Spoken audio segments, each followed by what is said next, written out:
Okay.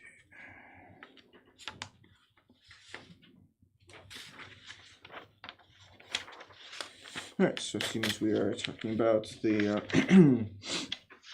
we're still on the pontificate of St. Leo the Ninth. If I'm got my right spot here.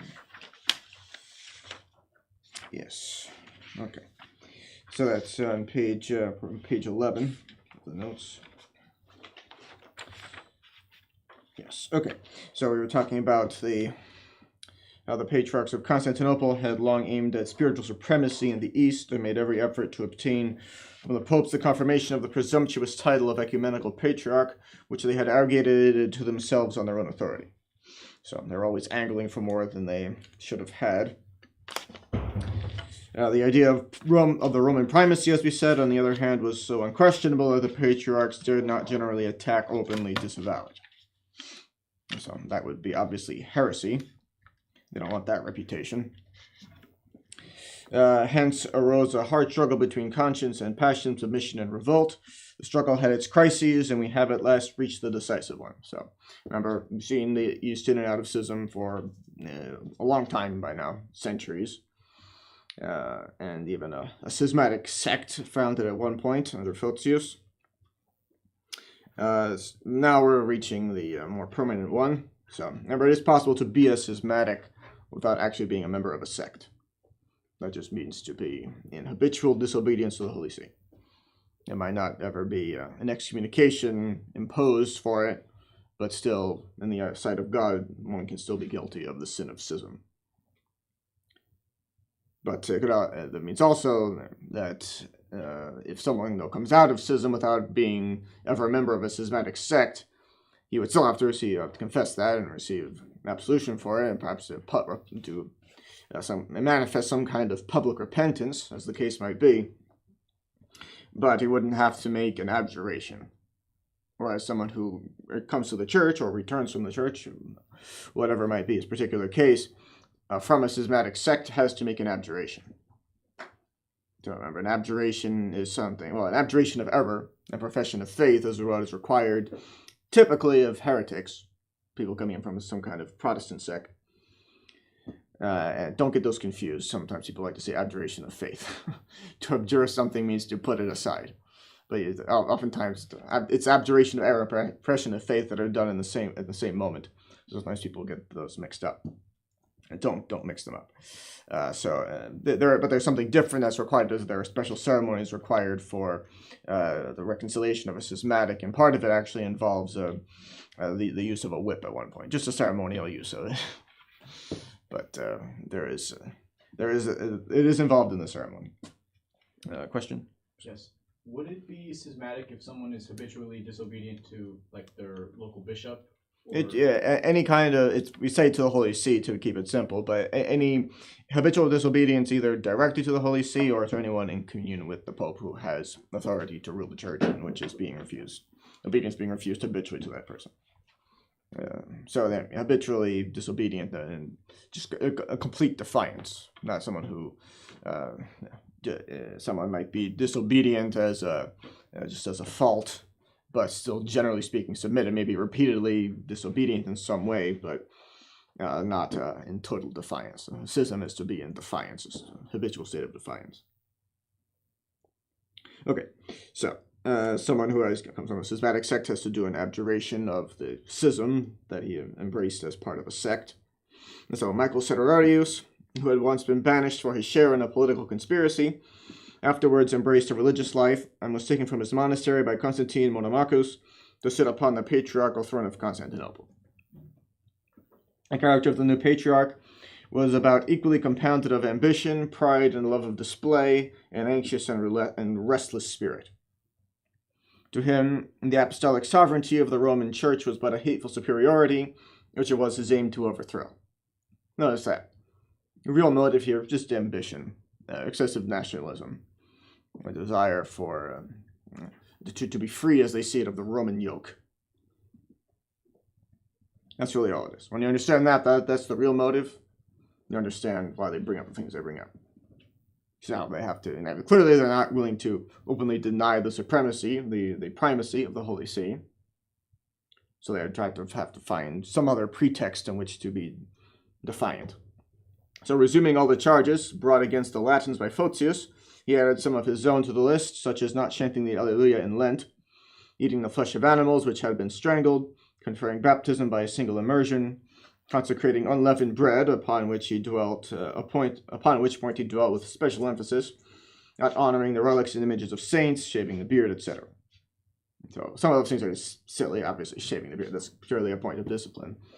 That actually is for canon law requires that anyone who is bound by the 1917 Code of Canon Law, which is everybody unless otherwise specified. And even then, Eastern rites they are still to, and they were allowed to follow perhaps their own particular codes of canon law, of ecclesiastical law. They still are to refer to the 1917 Code to fill in any blanks, any areas that are not filled in, any areas that are not covered by their own codes. They have to follow the universal code to cover those things. That's actually required by canon law that at least diocesan clergy not wear beards without the permission of the ordinary. And religious orders might have special arrangements, certain religious orders anyway, but generally speaking, the diocesan clergy are not to. Just a general rule. So some of these things, not chanting the Alleluia in Lent, that's a point of ecclesiastical liturgical discipline, really. And it's for good reason. That's not during Lent, actually, but from Septuagesima Sunday all the way through to Holy Saturday till the Alleluia does a solemn return during the Mass, the first Mass of Easter on Holy Saturday. So actually, the word Alleluia does come up every once in a while, a long while, just by accident almost. But there's one instance of a feast that always occurs, probably during March. I'd have to find it, but it's one day. It's not even really a feast of the saint, I don't think, but there's just some mention in the martyrology of someone, I think was a lector who was chanting. It says he was chanting the word Alleluia as he was martyred, and that's one of maybe two mentions of the word Alleluia during Lent. But it actually is a liturgical utterance of the word. They cantor singing the martyrology at Prime. And there's maybe one other. I think it's also in the martyrology. Or maybe in the breviary. No, I think it's in the breviary in that case. In the other one. But in any case, there's absolutely nothing wrong with that. Maybe it's not what the Greeks do, but that doesn't mean it's wrong. And the flesh of animals that have been strangled. All the provisions of the Old Covenant obviously have been abolished by this point with regard to forbidding certain animals to be consumed. So that's that much is abundantly clear. Conferring baptism by a single immersion, yep, that's valid. That's not the discipline anymore anywhere, at least certainly not in the Roman Rite. Perhaps that was at the time, but that's valid. To confer baptism by a single immersion is valid. It's to be done now. The ritual of the Roman Rite requires that 3 crosses be made, the water be poured in the form of a cross 3 times on the skin of the head of the one being baptized. And that's for lawfulness. So if the minister of the sacrament were to do it only once or twice, that would still definitely be valid. But 3 times is required for perfect conformity to the rubrics, which is something that is not to be taken lightly at all. Nothing wrong with a single immersion in itself. It would be sinful actually to use immersion today, but only that because the laws of the church forbid it. The ritual has to be followed exactly. Remember that there's a serious obligation to follow the rubrics of the ritual. It's not to say every single point binds in their pain of mortal sin, but certainly anything that regards matter and form, that is a serious obligation to conform to. And so the ritual requires that the 3 crosses be made in the form of it's called aspersion nowadays. In other words, the pouring of the water on the skin of the head, and not by immersion. So it would be simple to do it today, but because the rubrics require otherwise. Remember, it would be gravely sinful for the minister of a solemn baptism, say a priest or a deacon doing all the ceremonies of baptism, not to use baptismal water. In principle, that's a grave sin. Because the baptismal water, that would not alter the validity of the sacrament, but that is a serious requirement regarding the essential matter of it. And so that has to be followed as a serious obligation. All right, so the point is that that's something that the laws of the church can, the authority of the church has required to change prescriptions about. how exactly to apply the essential matter of baptism, or the sacraments in general. Even over the Holy Eucharist, the Church has a certain power. Much less than with regard to the other sacraments, because Christ instituted exactly what was necessary for that. The Church has less power over that. But still, definitely the Church allows unleavened bread. So this is why, remember, the Greeks say that unleavened bread, they insist that it's invalid. The Church says that the Roman rite is to be used unleavened bread, but other rites are allowed to use leavened bread. That concession is given in certain cases. So clearly the Church does not consider that to be intrinsically evil, the use of leavened bread. And it's valid, therefore, necessarily. It's permitted by the Church, it's valid. And you can see that was obviously not a decision that was reached lightly by the authority of the Church, that should be allowed. So it's definitely valid and lawful where it is permitted.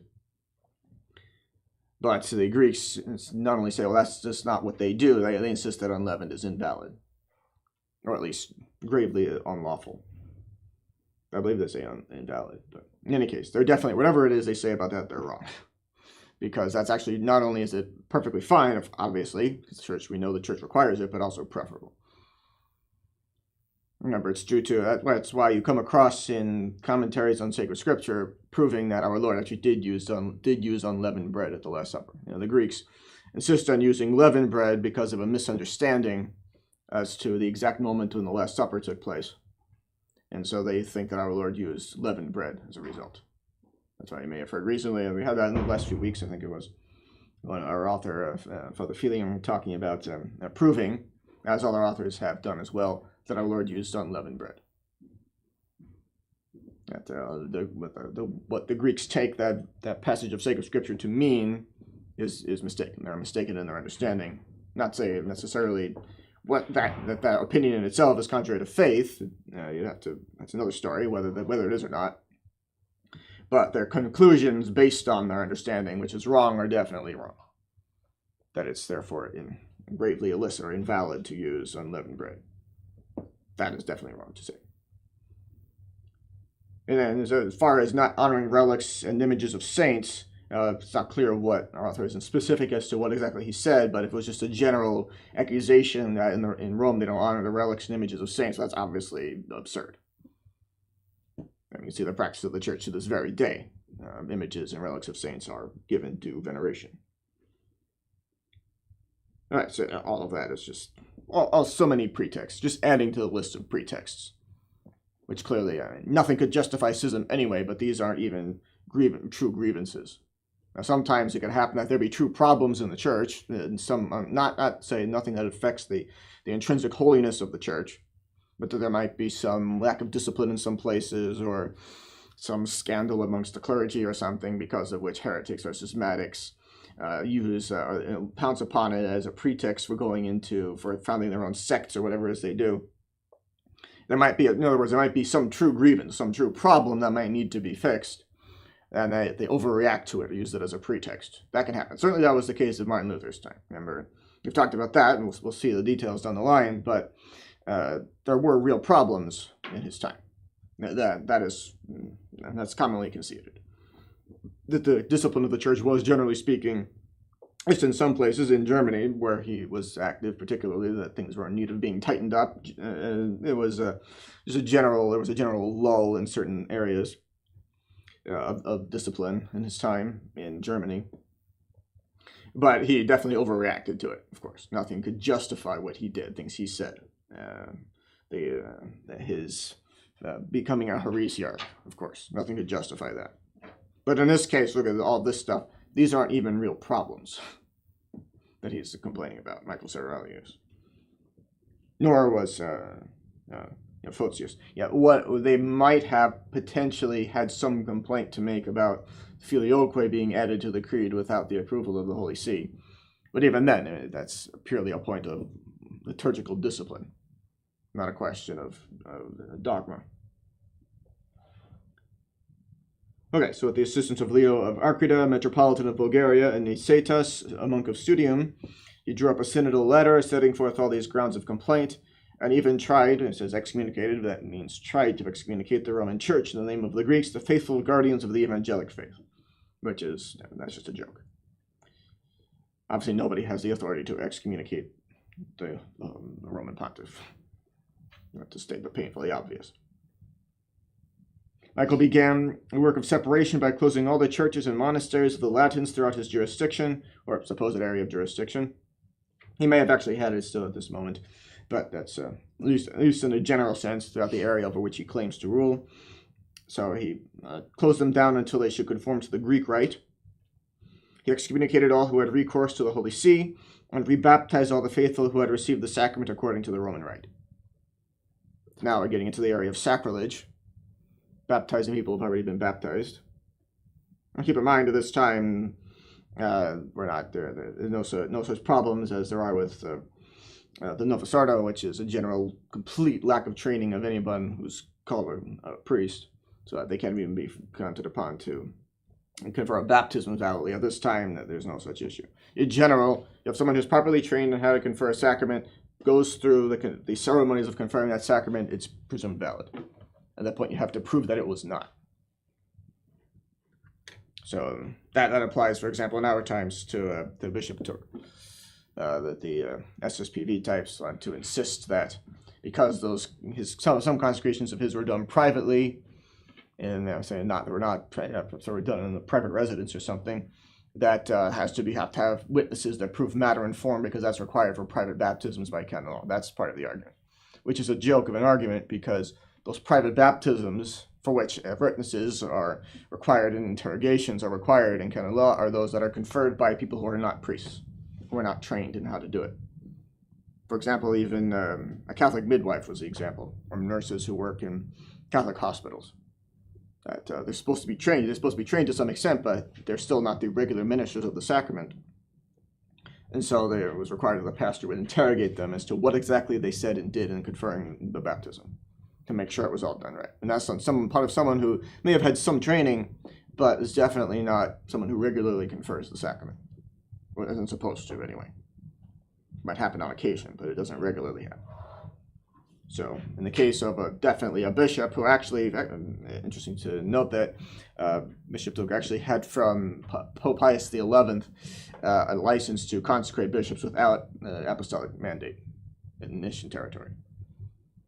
So not only was he trusted to do it, he was trusted to do it without even an apostolic mandate. Now, not to say he wasn't personally perfect. We're not trying to canonize him here or anything, but he definitely could be counted upon to do an episcopal consecration validly. So, and perhaps some of those ceremonies were done in a way that was not public, but there's no such thing. There's no distinction in canon law or moral theology between a public and a private episcopal consecration, the way there is between a public and a private baptism. And even in the case of something that might be called a private baptism, which actually, yes, is commonly referred to as just being the application of matter and form only of the sacrament. That can happen, and that is acknowledged to be the case. And when a priest does that, you say, okay, a properly trained priest did it. It's just okay, presume it valid, as a priest might do. So if you have a priest in the hospital, the priest is supposed to baptize, if possible, say an infant in danger of death, rather than anybody else. So in such a case, you would not even have to investigate, if again it is a properly trained priest. But there is no such thing for an episcopal consecration. You have to do the episcopal consecration is the entire ceremony. Yeah, there is the essential matter and form are, of course, the things to be paid most attention to, in addition to the Mass itself, obviously. It's always part of that ceremony, but it's never permitted to confer episcopal consecration or priestly ordination with matter and form only. You may have heard of SSPX bishops doing that. That's in itself illicit. I don't see how that avoids being called gravely illicit, to confer an ordination by matter and form only. It still be valid. I see no reason why it would not be valid, but it's definitely not lawful. It could be done in with very low-key ceremonies, in the context of a low mass only. In fact, that was routinely done before Vatican II. Ordinations done at low mass only.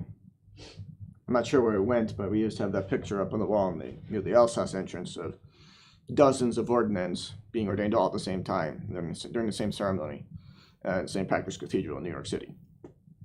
And that was a low mass. When you look closely at it, you see that the ordaining bishop, is flanked not by deacon and subdeacon, but by two chaplains, because it was a pontifical low mass. Because the ceremonies of ordination take a long time. If you've ever been to an ordination ceremony, you know how long it takes, or can take. And so those were done, when, especially with so many ordinands, they did it low mass. The idea was just get through it. The big day was not so much the ordination day as actually the first mass day. That was the day that was really celebrated for each priest. And nowadays, having the luxury to, and in some sense, the luxury of being able to do it up on the day of ordination, that's the day that everybody celebrates. And that's just a result of the current situation in the church. Previously, there was, okay, ordination day, just get through it.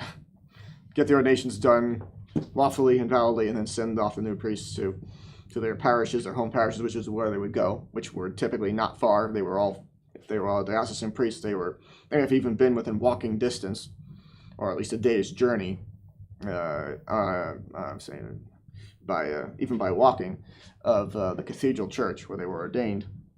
And then that would be, they'd have their reception there and so forth.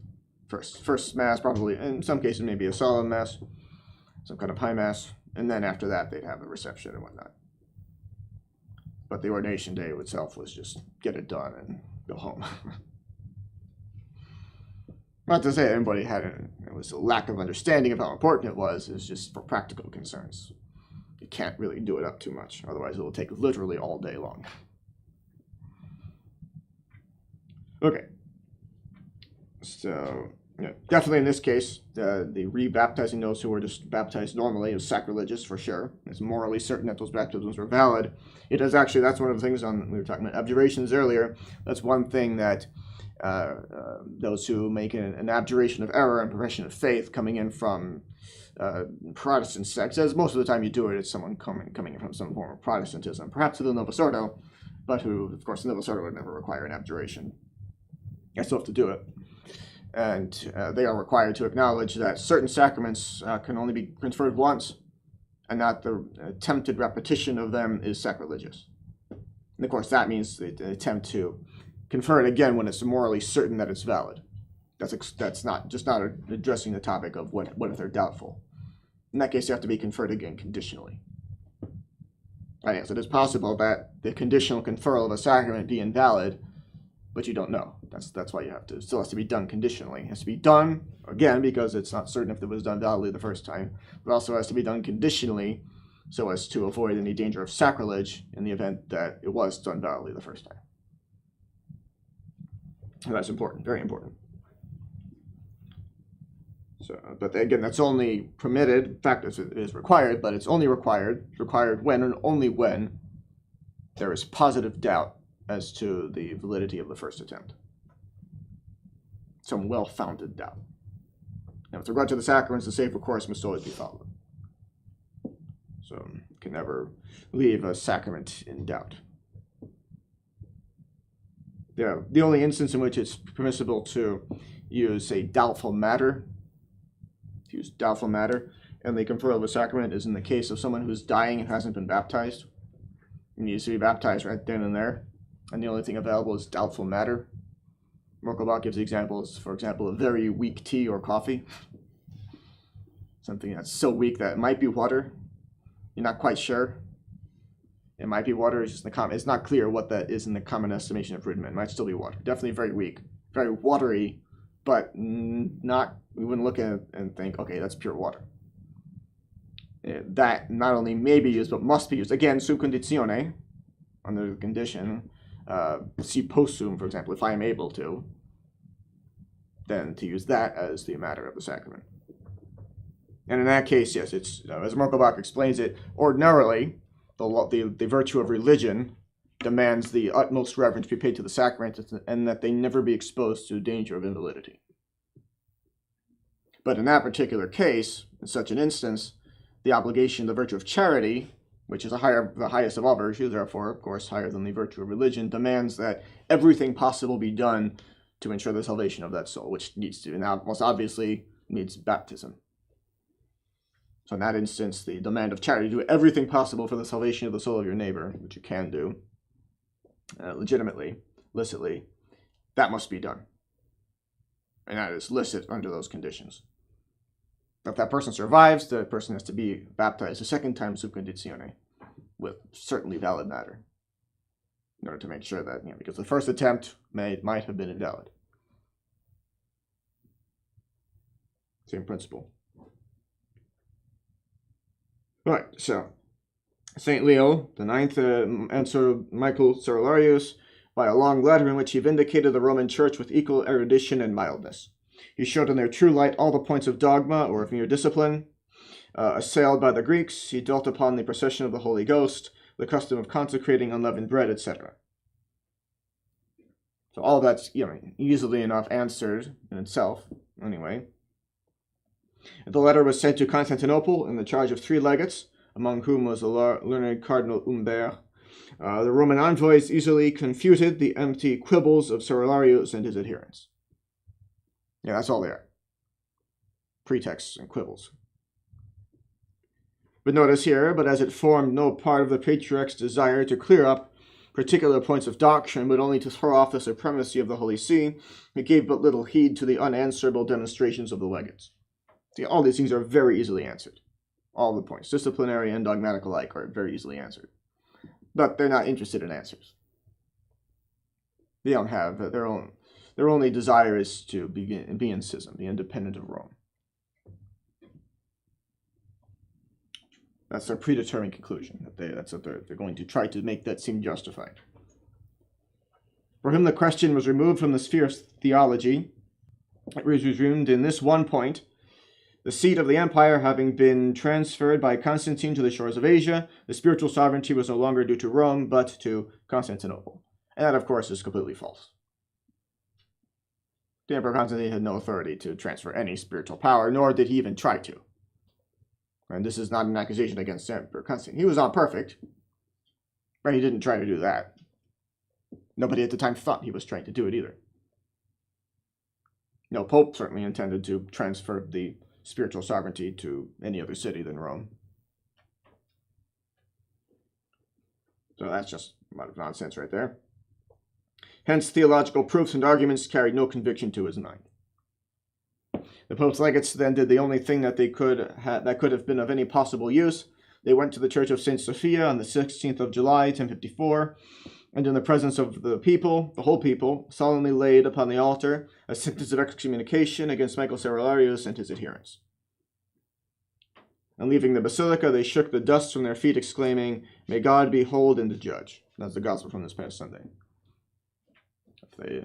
Our Lord telling his, not the gospel this past Sunday, but our Lord mentioning that the Lord does tell his apostles in the gospel to, if any place they will not receive you, shake off the dust of that place from your feet, as a testimony to them.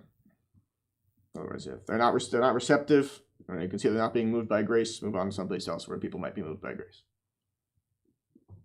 And so the legates saying there's nothing they can do here to stop the schism. They've done everything in their power. Well, they have tried. They've answered the objections.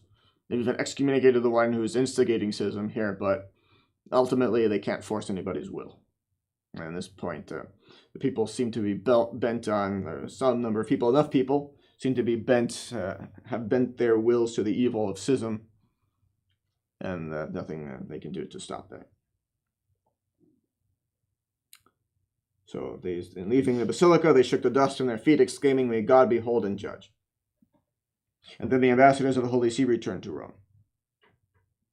So Photius did not hesitate to use a lie when the triumph of his cause was at stake. Cerularius was true to this traditional faithlessness. He translated the sentence of excommunication into Greek, falsifying its leading clauses, and thus altered what it was read to the people. So, a very low character, clearly, to do something like that. The crafty prelate gave himself the satisfaction of excommunicating, that should belong in quotation marks, really, because he can't do that, the Roman pontiff, the sovereign pontiff, and erasing his name from the sacred diptychs. And notice just how defiant a move that is considered to be. Because it is necessary to have the names of those who are to be mentioned in the sacred liturgy, actually mentioned in the sacred liturgy, them and only them. Nobody else, but those who must be named are definitely to be named. He wrote to the 3 Eastern Patriarchs, urging all the arguments that pride and hatred could suggest to withdraw them from the communion of the Roman Church. The effect produced by these letters upon the patriarchs of Alexandria and Jerusalem is not known. The Patriarch of Antioch answered by vindicating the Latins from some of the charges, blaming them on others, but not to an extent that could warrant a separation. Michael Cerularius, disregarding these considerations, continued his increasing efforts to spread and strengthen the schism during the short reigns of Theodora and Michael Stratonicus, who successively held this imperial scepter after the death of Constantine Monomachus. He became yet bolder under Isaac Comnenus, whose usurpation he had helped, but his rashness caused his fall. So, Comnenus, unable to bear with his presumption, banished him to the island of Proconnesus, where he died the same year. A lot of banishings happening in Constantinople. Notice that. With lots of overthrows, the gouging out of eyes and poisonings, and every manner of doing away with people. And banishing sometimes. But in this case, I mean, Cerularius definitely deserves to be banished, no question as to that. The schism did not expire with its author, nor yet was it irretrievably consummated. Yeah, in some sense, no schism is ever irretrievably brought about. It can be healed always, and the people repent. So, in fact, we'll see that this was, in fact, repaired more than once, officially, but then they just went back to schism afterwards. In subsequent centuries, we'll see all that. Nothing formally was yet decided against the Roman primacy, but if the Greek church was not entirely separated, it was still full of schismatics and reduced to a desperate condition. Deprived of its divine life-giving principle and reduced to a purely political existence, and enjoyed from that moment, and only at intervals, a semblance of unity and life. I think it's Garrigo who says that perhaps the dogmas of the schismatic sects have a certain stability, but it's the stability of death. And I think it's another author who says that, maybe Garrigo, I can't recall at this moment, but definitely some author who says that their dogmas have a corpse-like appearance. In other words, they something resemble the teachings of the church, but they've definitely fallen away on certain points. But it seems that that's a heresy, that whatever they have of heresy flows from their schism. So when the schism, in the instances in which the schism is repaired, the heresy is repaired too. That they in fact be guilty of heresy on certain points, but that's a result of their schism. That they're schismatics first, so to speak, rather than heretics first. That heretics definitely go into schism if they're defiant. They go into a state of being schismatic pretty easily, but they're heretics first. Their first objection is in matters of faith, perhaps morals, but in the realm of theory rather than in practice. Whereas schismatics, just for reasons of ambition, perhaps just want to go off on their own. That's a question of ambition more than anything else. So the divided strength of the Arabs. The Eastern Empire was falling into a state of greater weakness than ever. So this is still the Eastern Roman Empire, theoretically, that we're talking about. But it's a shadow of what it once was.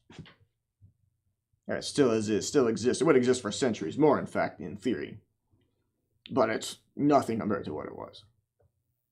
No, so whenever we talk about anything happening in the West, what's happening in Constantinople is completely irrelevant, in a sense. I mean, it does pertain to the good of the whole church, of course, but in other words, Constantinople has no influence anyplace else. We saw that for a while what the Eastern emperors wanted brought about events in North Africa or in Italy, but that's long in the past by now. That they could barely hold on to their own Eastern territories at this point. And by the time the empire officially ended, the Byzantine Empire, or the Eastern Roman Empire, was officially put an end to, it was just really the city of Constantinople itself. Very little territory beyond that. So it didn't die an overnight death. Most nations don't. Every now and then that can happen, that a nation be extinguished overnight, or in an afternoon, in the course of some decisive battle or something. But that's not usually the case. Usually a nation has a rise, and its day in the sun, and then after that a slow, more or less slow, painful decline. Sometimes faster than others, but still what can be described as a gradual decline, disintegration, decay, degradation to the point of expiring is the usual course of events. And maybe not expiring completely, not completely going out of existence, but maybe perhaps just being reduced to a shell or a shadow of its former self. And by this point, the Eastern Empire is, it could definitely be described as a shell of its former self, even if it still is limp on in existence for centuries to come. So the divided strength of the Arabs gave rise to a new power which was beginning to insult the Greek frontiers. The new element, the Turkish, was of Tartar origin, its seat of power the shores of the Caspian Sea. Some of these people dwelt in cities and had fixed abodes, others lived a roving life under leaders of their own choice. So this is the time at which the Turks begin to form their own empire. And then remember, they were the ones who besieged Constantinople, and when they finally took it, they made it the capital of their empire. That's why the map on the wall over there, that's from the early 20th century. It's more or less the state of the world at the beginning of World War I. Constantinople is still labeled as Constantinople rather than Istanbul, and it's the capital of the Turkish Empire, which still existed in some capacity at that point. Yeah, greatly reduced from what itself once was, but still in existence. Now, it used to be quite the extensive empire in its own right. It used to border the Austria. You can move this thing maybe so you can see it. But all of those areas, all this right here, these countries were all once part of the Turkish Empire. So it used to border Austria-Hungary. The Auschwitz, that itself was for a long time just the Austrian Empire. And used to extend all the way down the Middle East, all the way to Egypt. So they share borders with Egypt and Austria at its height, the Turkish Empire. Used to be quite extensive. And then it disintegrated. It was in its long period of decline leading up to World War I, to the point that it became known as the sick man of Europe. And notice by this point, the point of this map, I always forget the year which this map was published, but it's on here somewhere. It's approximately the year 1900. Anyway, about approximately the year 1900, but notice it has very little territory left. And actually, even that was reduced more by the time of World War I. They have a larger slice of Greece here, modern day Greece, current day Greece, than they would have later on. So that was it. The Balkans were the region of instability, where very famously the match that set off World War I was lit. That was really just a match, keep in mind. Because clearly there's something else at play when, due to an assassination down there, war ends up being waged up here and up there and in Italy, other places. There's clearly a lot more at play when that happens. Now, how it got to that is not a story for today, but it would get to that point. And the Turkish Empire was, the instability in that region due to the decline of the Turkish Empire was what set that off. Because you see listed part of one of those other independent pieces of territory on there was absorbed by Austria. Now the Balkan area there between Austria, Hungary, and Turkey, the Turkish Empire, that map continued to shift. That was significantly changed by the time of World War I. That Greek influence or Turkish influence continued to retreat from Greek territories. Bulgaria absorbed a piece of territory that's south of it on there, and you look at that on the map. Austria gobbled up a piece of territory and wanted to gather more. They wanted to take over Serbia as well. So Austria expanding, Russia not liking that fact, caused friction, led to an assassination. Serbs themselves seem to have known about it. It wasn't officially something that the Serb government did, but they knew about it, and they allowed it to happen at the very least. And one thing led to another, to a long chain of events, actually, that ended up World War I. But that's what caused it. And that was known that could happen.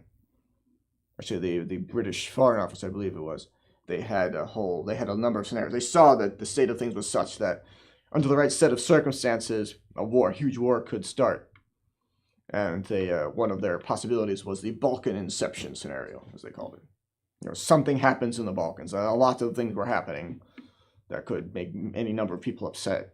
something happens there, something, maybe an assassination, which ended up being the case, that would make a lot of people upset and would set off this chain reaction of two parallel alliances. We won't get into the details of it now, but that's how it happened. What we're looking at right now, we're seeing right now, is the beginning instead of the end of the Turkish Empire. But actually, on that topic of the Turkish Empire, yeah, they were called the sick man of Europe for a long time. They were an empire in decline. And but I remember some years ago, the Turkish president, I think he's still in power, addressed his people, and he said, "Yeah, go have 10 children and I'll move into Europe. We'll take it over that way." And they used to call Turkey the sick man of Europe. Now Europe is the sick man. So they still remember that. The Turks still remember that. And they see now as their time for getting revenge for all of that. Yeah, that not just some theory. This was a speech given by the Turkish president.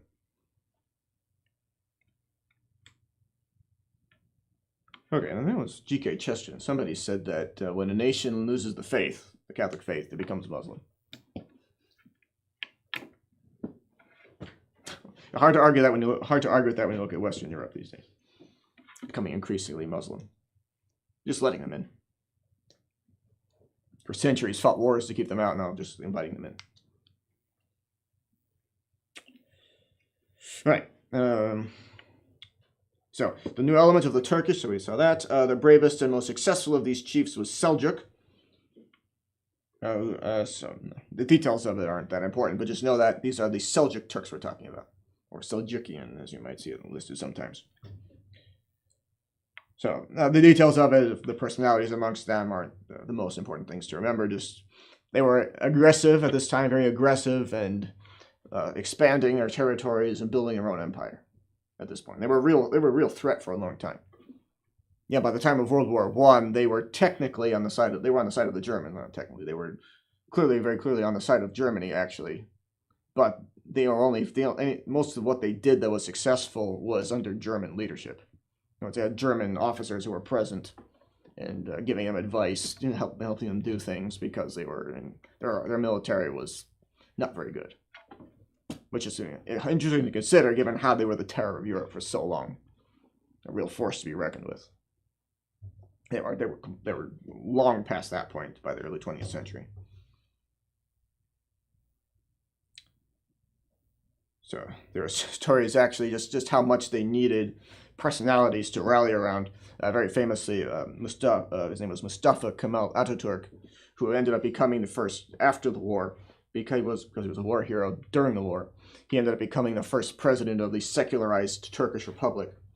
During the war, during the famous Gallipoli campaign, he was one of those characters. If he was in some place, then the Turkish soldiers would function better, being inspired by his presence. So he had a doctor following him around, administering all kinds of stimulants to keep him awake for a long time, so that the men would keep fighting. Yeah, that was the state of the Turkish military by then. Not exactly a very efficient war machine. So, now we're looking at, though, the opposite end of that at this point. Just shows how much things changed. So such was the power, some more details given there, but the point is that such was the power which was to succeed the exhausted strength of the Arabs and renew the struggle of Islamism against Christianity. And that would continue to be the case, friction amongst... There's been a lot of friction amongst different types of Muslims. You can look into that if you have interest in it, but among other possible lines, Arabs and Turks have never gotten along. Even though, obviously, during that time, if you're looking at this empire, if that extends all the way down to Egypt, that's going to include a lot of Arabs. But they never got along. And that's why a certain character, T.E. Lawrence, known commonly as Lawrence of Arabia, became famous. Because he went to the Turkish Empire, he went to those areas, and this was something the British would typically do, try to stir up trouble like this. I mean, they had underhanded ways, there's no denying that. He went to the Arabs and promised them, look, if you rise up against the Turks, they're weak right now, they're on this, they're fighting this war against the British and French, that their efforts are against the British and French and not in keeping their own empire under control. If you rise up against them and help free different territories from their control, then you'll get an independent Arab kingdom in this area after the war is over. On the one hand, he promised them that, but on the other hand, the British and French were making secret deals amongst themselves to carve up those areas, to have for themselves after the war. And that's why to this day we look at the Middle East, the map, clearly the territorial boundaries were drawn with a ruler on a map. Those are not naturally occurring borders. And that's very much along the lines of alliances that were, or agreements that were made during the war. So the effects of World War I are very much still with us, including the stuff in the Middle East, how things are there. So, we'll see all that later on. It's very interesting to see that in passing. But the Seljukian Turks reached this degree of power at the time when Michael Saraelius was drawing the Greek church deeper into schism under Constantine Monomachus. The course of events in the East has drawn us beyond our chronological position. So, going beyond the reign of St. Leo IX, so I have to pull back a bit to look at other events that happened during his reign and then reigns of other popes. So, true to his projected course of reform, St. Leo, under the Council of Vercelli, once more set out for Germany, reconciled the emperor to Andrew, king of Hungary, and obtained his help against the Normans in Italy. So notice at this time, Hungary is an independent kingdom. At the time of the early 20th century, there was still a kingdom of Hungary. In fact, somehow the king of Hungary ended up with the title of apostolic king. I'm not sure what the basis of that was, but that ended up being the case. But the point is, it had been absorbed into the Austrian Empire by the early 20th century, but it was not conquered, not in the usual sense anyway. Remember that there was a saying, I forget exactly how it goes, but a saying in Latin that others might wage war. I think it's something like this: Ali bella gerant tu Austria felix nube, which is others might wage wars to build their empires, but Austria, you just marry everybody. And that's true, that's how they did it. They either married into other royal families or got other royal families to marry into theirs, and they just inherited all that territory. They didn't wage wars, they just inherited all of it, including Hungary itself, a whole nother kingdom. It's what you see of, if you look on a map today, the state of Austria, that's pretty much where ethnic Austrians were from, even at the time of that map. That's still Austria. All the rest of that was Austrian Empire. Other areas, other nations, whole other kingdoms controlled by Austria. Notice though, on that map it's listed as Austria-Hungary. Austrians and Hungarians are not the only people living there. There were lots of other people. But why is it called Austria-Hungary then? Well, it's because Hungary got an upgrade at a certain point. It became a dual monarchy. It had two capitals, Vienna and Budapest. They were both joint capitals. And made for a very cumbersome arrangement. Made the Hungarians a lot happier and gave a longer lifespan to the empire, which did not die a natural death. There's a tendency to look at the Austrian Empire, the Austro-Hungarian Empire, in fact, in the early 20th century as this rotting thing that was about to die anyway. The war just finished it off. That's not true. People who visited there before World War I were actually impressed with how well it was run, and how the monarchy was able to keep all these different groups of people together. Remember, there were so many different groups of people in that empire that there are stories that during the war, during World War I, they actually had to give out their commands in English because that was the only language that everybody knew well enough. There were so many different languages, so many different ethnic groups in that empire, so many different nations in that sense, really. And people were impressed that they kept it all together for as long as they did. But they tended to all hate Vienna, hate the capital of the empire. But when people all are hating one, they're hating the ruling power in an empire, they're not hating each other. And so that can just on its own be a unifying factor. But Vienna knew how to absorb the hate while at the same time still running things well. So, more on that later on.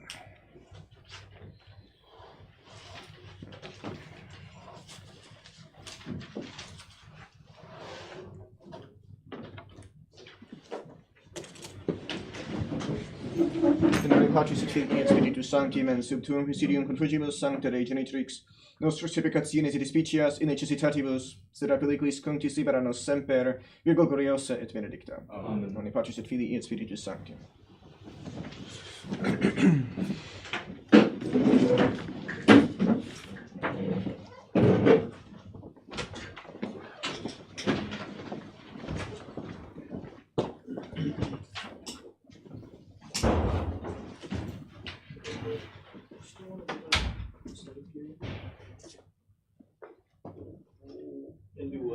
just like the drill maybe for 18. I think I'm gonna take a nap.